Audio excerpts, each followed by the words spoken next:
يعني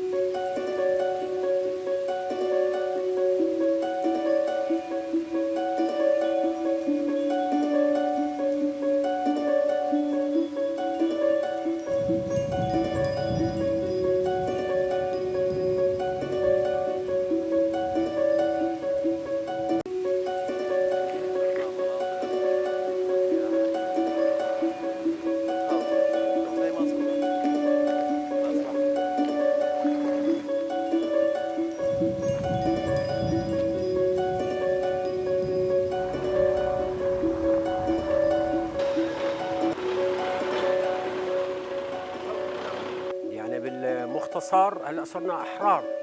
ايه، بالحريه الواحد بروح وين ما بده، اما سابقا بدها 20 موافقه وبدك ابو حيدر وابو علي وابو خالد وابو فلان، وبدك ترضي وبدك تدفعي وبدك ترشي.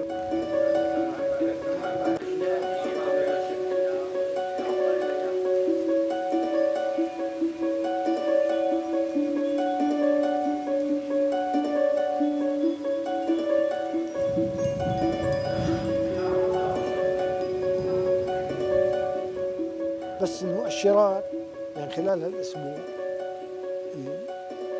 اللي صارت، انه لحد الان المواقف والاطروحات اللي عم تنطرح من قبل الحكومه الجديده يعني كلها جيده بالنسبه للناس والمواطنين.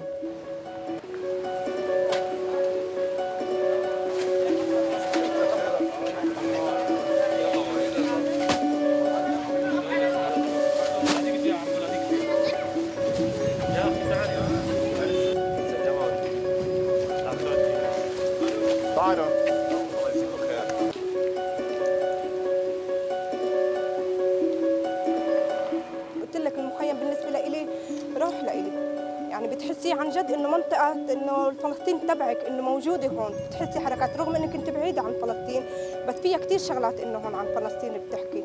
فاحنا بنتمنى يا رب يا رب اليوم قبل بكره عن جد يرجع يتعمر المخيم من اول وجديد واحسن من الاول. وانا بالنسبه لإلي مو هذا الدمار كل اللي صاير بالنسبه لإلي رغم انه دماره، بس جنه جنه.